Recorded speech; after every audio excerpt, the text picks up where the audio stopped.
Donc, enseigner aussi concernant les conséquences des péchés.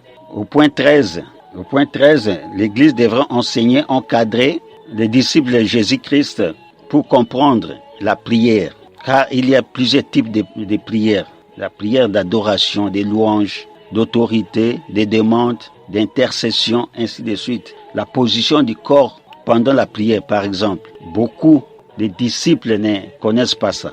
Les moments de prière. Il y a certains leaders qui viennent et disent non, il faut prier à minuit, il faut prier à 3 heures du matin. Bon, on ne sait pas. La Bible peut-être n'en parle pas. Donc tout ça, on doit enseigner. Le point 14, enseigner les jeûnes. Qu'est-ce que les jeûnes? Le but, la durée du jeûne, les sortes de jeûnes, des vrais jeûnes dont parlent les livres d'Ésaïe. Ça, c'est ce que les gens devraient pratiquer, des vrais jeûnes. On devrait enseigner. Au 15e point, qu'est-ce que l'Église? L'Église est différente du judaïsme. Ce n'est pas la même chose. L'Église, c'est l'Église de Jésus-Christ. Il est venu pour établir l'Église. Ça, c'est la nouvelle alliance.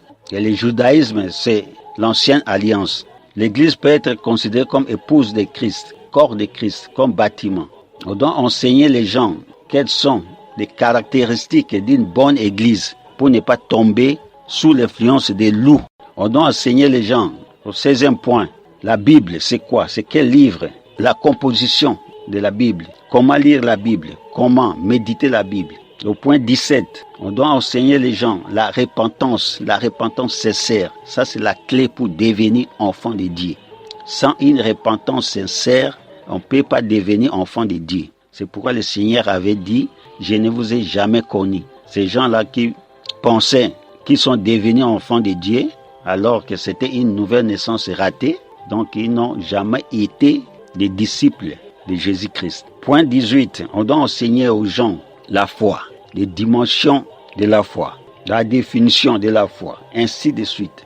Comment garder la foi? Point 19, on doit enseigner la nouvelle naissance.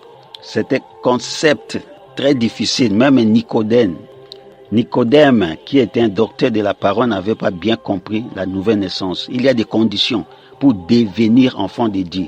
On est né comme créature de Dieu, mais pour devenir enfant de Dieu, on doit prendre un engagement. Point 20, on doit enseigner aux gens le baptême de l'eau, le baptême du Saint-Esprit, ainsi de suite. Quand est-ce qu'il faut baptiser?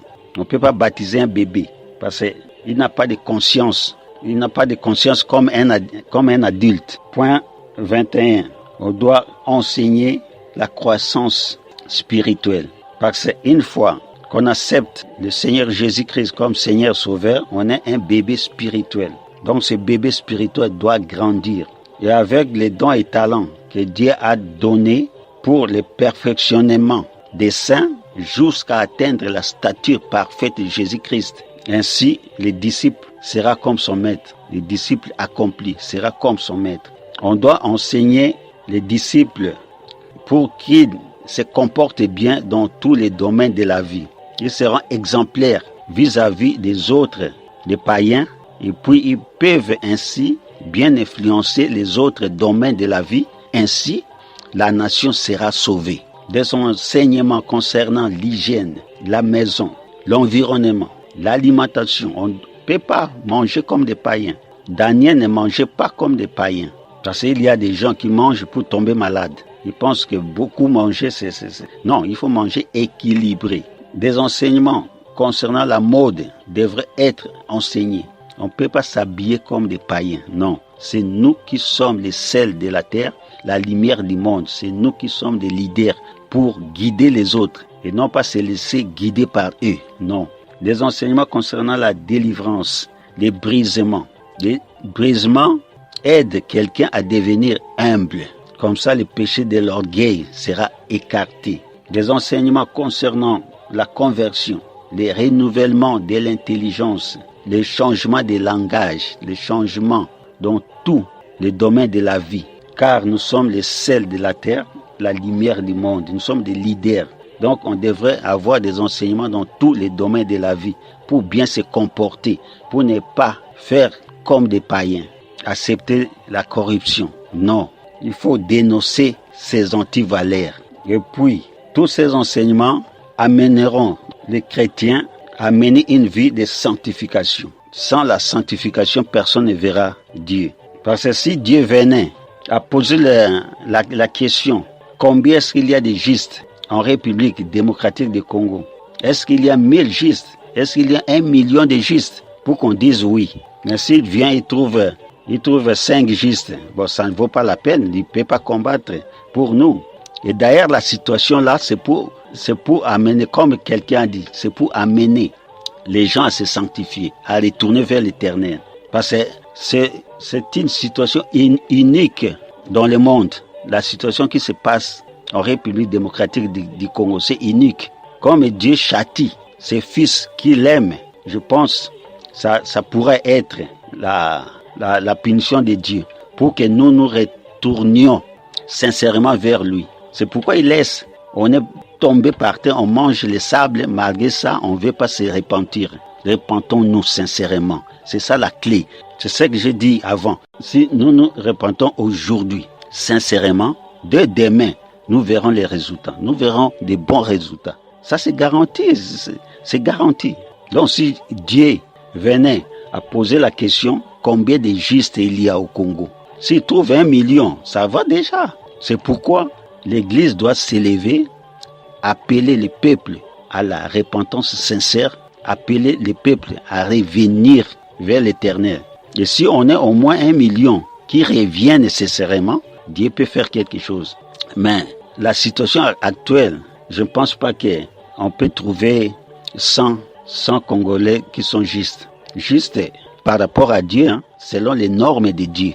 Je ne pense pas. Donc nous sommes au niveau de Sodome et Gomorrhe. On doit relever les pays pour que si Dieu venait à poser la question, combien de justes il y en a, qu'on trouve au moins 1 million. Ainsi, Dieu va combattre pour nous comme il a combattu l'armée de Pharaon. Moïse n'avait même pas un revolver. C'est possible, c'est possible. Et puis, point 17, on devrait enseigner sur les temps de la fin. Parce qu'il faut enseigner l'évangile intégral, le full gospel. Donc il y a certaines assemblées qui évitent les enseignements des temps de la fin. La Bible parlait de la dernière ère, il y a 2000 ans. Aujourd'hui, ce n'est pas la dernière ère. Vous lisez dernière ère, le temps est quand même passé, il y a presque 2000 ans. Donc nous sommes à la dernière minute et après nous, ça sera la dernière seconde. Donc il faut des enseignements concernant les temps de la fin devraient être enseignés. L'enlèvement de l'Église, la tribulation, la grande tribulation, les jugements derniers et la vie d'après cette vie-ci. Parce qu'il y a une vie après cette vie. Cette vie, Dieu a dit, a limité ça à 120 ans.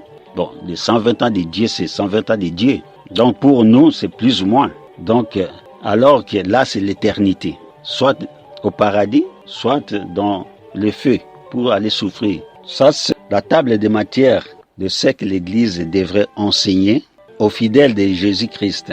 Donc, je pense, je vais encore rappeler ça.